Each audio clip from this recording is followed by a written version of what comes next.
guys, it's Sarah and I'm here with a Top 5 Wednesday video for you today.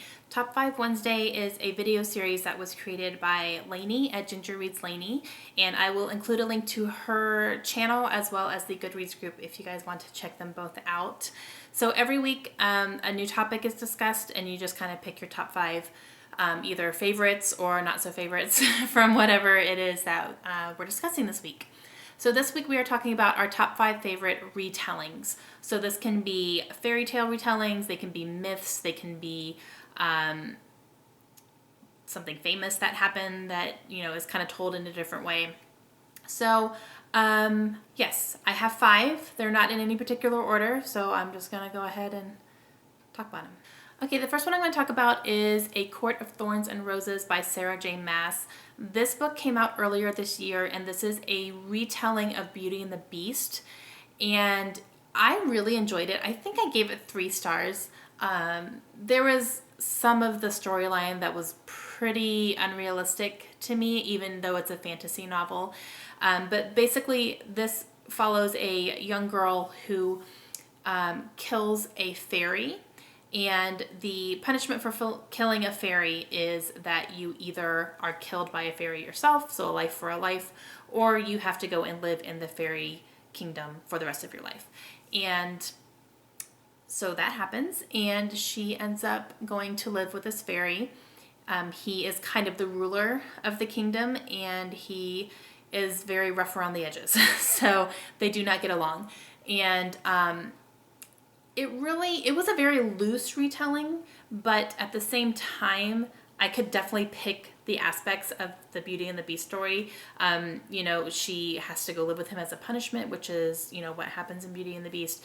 And he has actually a mask that is implanted into his face that was given to him as a punishment. Everyone in his kingdom actually has masks permanently on their face. So it hides half their face. So that's definitely something that happens in Beauty and the Beast. And yeah, she's forced to live with him, and at first they hate each other and don't get along at all, and then other stuff happens, and then they end up like Beauty and the Beast.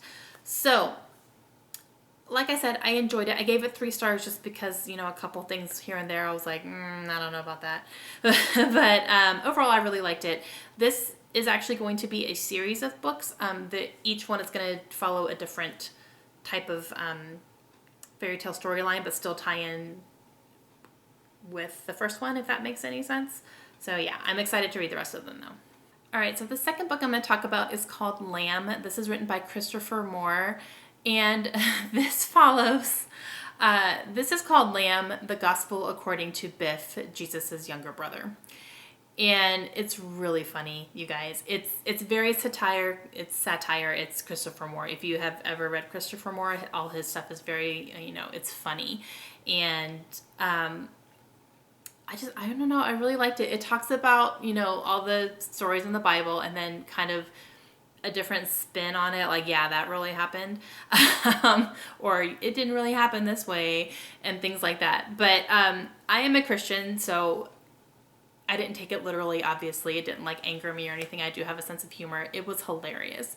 I really, really enjoyed it. If you guys have not read Christopher Moore yet, I highly recommend any of his books. They are, they're just so funny. The third one I'm going to talk about is Wicked, written by Gregory Maguire. This is another take on The Wizard of Oz. And this is the Wicked Witch's story, like her backstory up until when she becomes the Wicked Witch. And I read this book, and then I also saw the musical of it, and loved both of them. I really liked Wicked. All of his other books I tried to read, and I couldn't really get into them as much as I did with Wicked. I don't know. I had a harder time following them for some reason.